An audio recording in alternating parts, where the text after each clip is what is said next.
Hello বন্ধুরা, SN পরিবারের সবাইকে স্বাগত জানিয়ে আমি একটা নতুন ব্লগ নিয়ে চলে এসেছি। তোমরা কতটা ভালোবাসা দেবে আমি বুঝতে পারছি না। তো নিউ ইয়ারের প্রথম ব্লগ, ফার্স্ট ব্লগ তোমাদের কেমন লাগবে আমাদের প্লিজ কমেন্ট করে জানাবে। তো সবার ফার্স্টে বলি হ্যাপি নিউ ইয়ার সকলকে। বড়দের প্রণাম, ছোটদের অনেক ভালোবাসা। তো সকালবেলা কেমন কি কাটিয়েছো আমাদের বলবে কমেন্ট করে। আমরা মোটামুটি কাটিয়েছি। তো এখন শুরু করলাম তোমাদেরকে চিকেন কষা দিয়ে। আমাদের আজকে চিকেন কষা হচ্ছে। তো চিকেন কষাটা করব হচ্ছে কড়াইশুঁটি দিয়ে। দেখতে পাচ্ছ একটু অন্যরকম ভাবে। তো এখন টমেটো, পেঁয়াজ, গোটা গরম মশলা ফোড়ন দিয়ে ভাজছি। এই যে আদা রসুন পেস্ট এবারে দেব।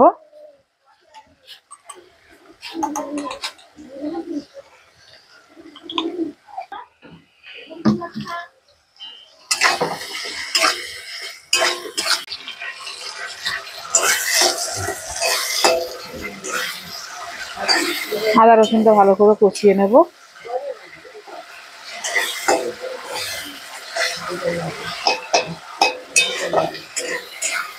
এবারে দেব, গ্যাসটাকে ছোট করে দিয়ে কষিয়েছি। দেখতেই পাচ্ছ আদা রসুন পেঁয়াজ আর টমেটো ভালো করে গলে গেছে, মশলাটা মিক্সও হয়ে গিয়েছে। এরপরে দেব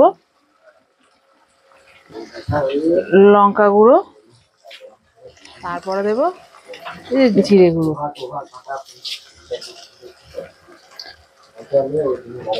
কিছুটা জিরে গুঁড়ো দিয়ে দিচ্ছি, আর 2 চামচের মতন লঙ্কা গুঁড়ো দিচ্ছি। আমরা একটু ঝাল বেশি খাই, তা একটু দিয়ে দিচ্ছি।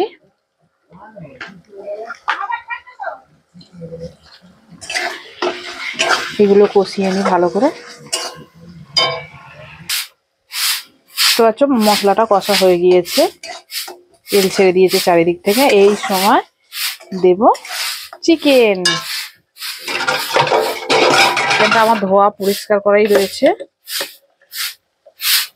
এতে একটু লেবু মাখিয়ে রাখলে ভালো হতো, তো আমি আর লেবু মাখিয়ে রাখিনি, ধুয়ে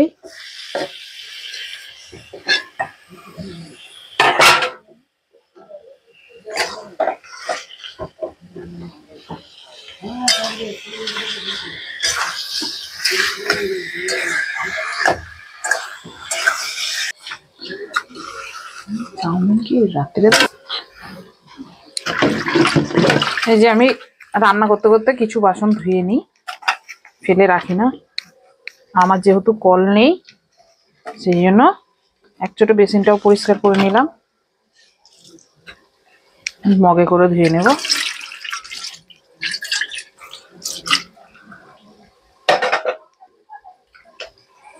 আমার মাংসটা আমি খুলে দেখি।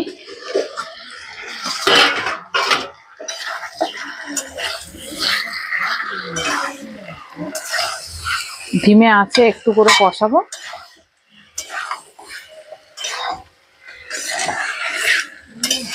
আবার ঢাকা দেবো।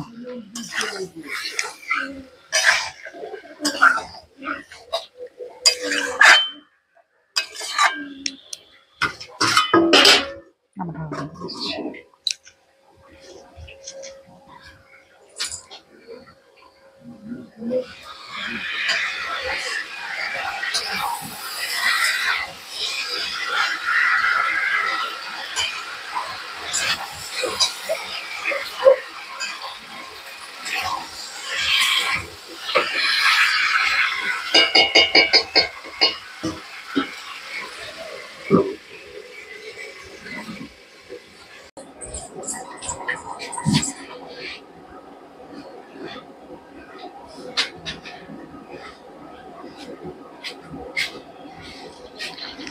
চলো দেখে নেই কতটা কি হয়েছে, আলু সিদ্ধ হয়েছে কিনা। মাংসটা কষা হয়ে গেছে। ও দেখাতে ভুলে গিয়েছিলাম, কড়াইশুঁটি মিডিলে দিয়ে দিয়েছিলাম আর কাঁচা লঙ্কা কিছুটা চিড়ে দিয়ে দিয়েছিলাম। দেখতেই পাচ্ছ আলু সিদ্ধ হয়ে গিয়েছে। এবারে এরকম কষা অবস্থায় আমি নামিয়ে নেব। চলো গ্যাসটা বন্ধ করে দিই।